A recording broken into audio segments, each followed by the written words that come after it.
We mark the size of the body from this point to this one and then the tail up to here. Then we sketch the outline of the body and the fins, like this. And we begin to give it more detail. For this, I'm using a blue pencil that can be erased.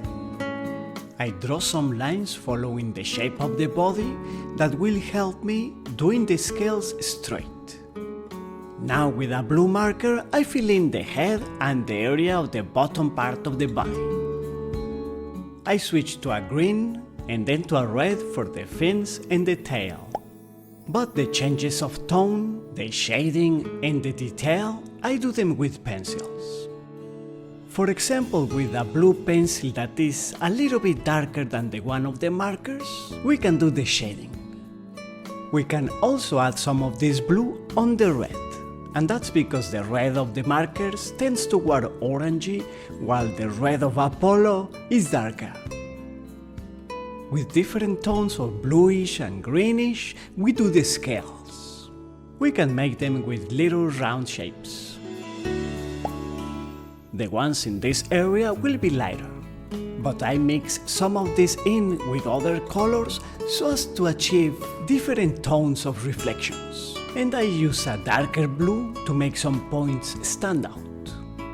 And then with a lighter one, we blend the tone of the head to the body, applying it on both. We need to do the shading and texture to the other flipper, which by the way will have the tip blue. I want them to look soft and wavy in the water. We can use a purple for this. The end of the tail is also bluish.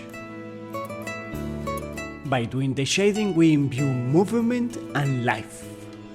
I am going over this with one of those colorless blenders so as to integrate the shading a little bit better.